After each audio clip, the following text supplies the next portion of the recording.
What I'd like to do is to get on with a subject that you've been most involved in since you've done all these things that we've been discussing, and that is psychotronics. I'd like to show you a video clip on Soviet psychotronics and ask for your comment, and we'll take off into that area. Okay. But in the Soviet Union, a radio frequency, or RF device, has been used for over 30 years to manipulate the moods of mental patients. It's called a LIDA machine. It radiates pulses of radio frequency energy, as well as light, sound, and heat. The pulse rate is in the extremely low frequency range, between 0 and 100 pulses per second.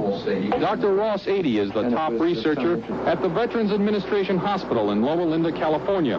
He has been investigating the effects of the LIDA machine. Now, what do the Soviets use this machine for? Well, they don't use it anymore. We should be very clear that this is a machine which is regarded by them as somewhat obsolete technologically. This scientist, who did not want his identity revealed, is employed by the U.S. government and has done secret RF weapons research. He believes that tests done with the LIDA and similar machines prove that humans are susceptible to remote alterations of mood and awareness. Certain kinds of weak electromagnetic signals work exactly like drugs. And so the promise is that anything you can do with drugs, you could do with the right electromagnetic signals. Apparently, there are specific sites involved, specific functions involved. It's a matter of matching up, just like it is with a pill or a drug, to cause and effect. You could have a cause and effect relationship between a magnetic field and a biological function. This sound, which is received by shortwave radios in the United States, is generated by another Soviet radio frequency device. It is known as the woodpecker because of its tapping noise.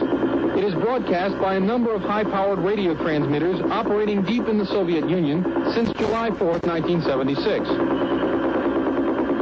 Though the official Defense Department explanation of the woodpecker is that it is an over-the-horizon radar designed to track U.S. missile launches, some scientists suspect that the woodpecker is designed to interfere with human brain function. As far as I'm concerned, the potential that this has for producing a direct psychoactive effect upon the total American population is there, has never been disproven. Dr. Robert Becker is a pioneer in the field of bioeffects of electromagnetism. The signal range within which the woodpecker operates is that which has been reported by many investigators to produce a tranquilizing effect upon animals.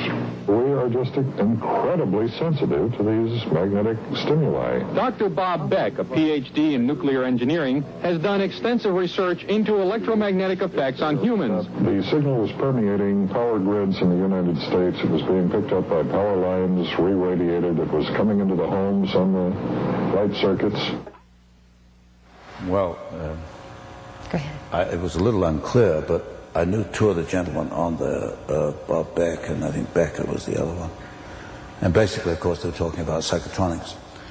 If I can translate in my words, Please do. Psychotronics is the, let me pick these words very carefully, is the long range modification or manipulation of behavior by electronic, specifically radio means. In other words, you use electromagnetic energy, radio transmissions, to affect human behavior at a distance. In other words, what you're doing is that you are merging radio engineering and parapsychology.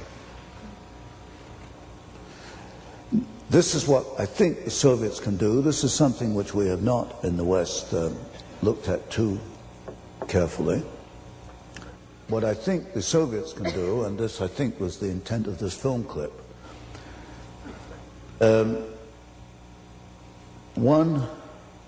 let me summarize what they can do and then in more detail about one or two of these facets. One, they can manipulate behavior at a distance. For example, they could create a riot, which you couldn't stop, in this auditorium, right out of that transmitter. What they would do specifically is that the name of the transmitter is not the one I know. I know it as the Gomel transmitter. He called it the woodpecker signal. But what they do, they broadcast the signal to create a riot. You broadcast 11 hertz, 11 cycles per second, beamed into this room.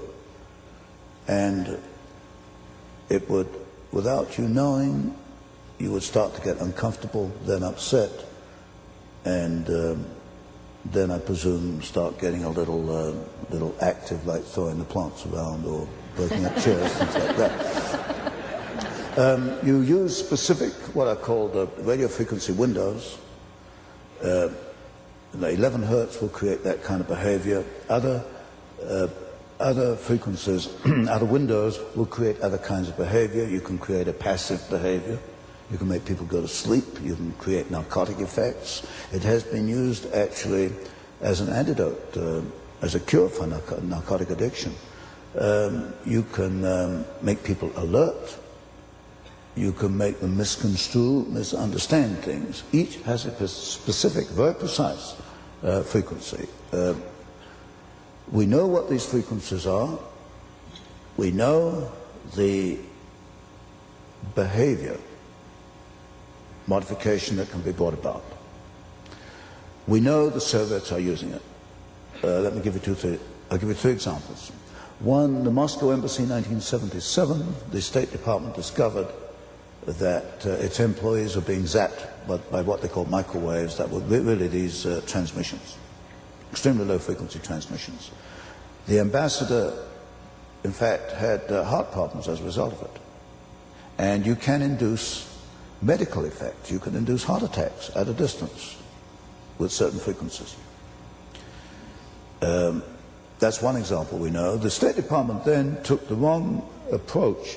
It's put screens on windows, but we know that copper and steel screening will not shield from alpha, extremely low frequency waves. There is another antidote, which we can get into later if you want. One, we know you can modify behavior through beaming radio waves on specific frequencies at a distance. We can do that. How great a distance? Well, the transmitter they're using is at Gomel. We know that that was beamed on Eugene, Oregon in the late 70s. They were picking up, I forget the cycles per second, I think it was about 9 hertz. And that was very intense at 3,000 feet. They got, public health people picked up a number of, well, I think 20, 30, 40 cases of disorientation, headaches, nausea, that kind of thing, which you would get from that frequency. A more clear example is not Eugene, Oregon, although I'm fairly sure of that case, is the Canadian cases, Kirkland Lake and Timmins, Ontario, both bombarded by the Soviets. In this case, I'm in touch with a Canadian scientist who did the analysis for the Canadian government. There is no question in his mind that the Soviets bombarded Kirkland Lake and Timmins with a frequency which would create disorientation, headaches, and nausea, that kind of thing. So the distance, if you can get a radio wave in there, you can get this effect in there. It's the frequency on which it operates. The purpose of this was an experiment to prove what they could do and what they could do in wartime? I think in the early 70s, this was experimentation. I think what they're doing today is not experimentation. If you look at the State Department, which as I see it, has not made one decision in our favor. Every decision is against us. If you look what happened in the Moscow Embassy, if you get Schultz saying that counterintelligence is not productive, you know, these ridiculous statements, you begin to think that, okay, you can bring this about through psychoactive warfare, psychoactive manipulation using ELF waves, extremely low frequency waves. And that's what Robert Beck and the other gentleman were saying. Do the Soviets select certain individuals in the United States, or do they take a picture of them and put it in a machine in the Soviet Union? Field. Or what do they do? There's several different things here. Firstly, I cannot prove that the Soviets have done this, but what I do know is that the West Germans issued their diplomats with protective devices about 10 years ago. In fact, I have the circuit diagrams for these protective devices. The West Germans have recognized the problem. They have taken moves against it. The State Department in '78 was not recognizing the problem. I don't know if they've taken any moves against it. It looks as if they have not.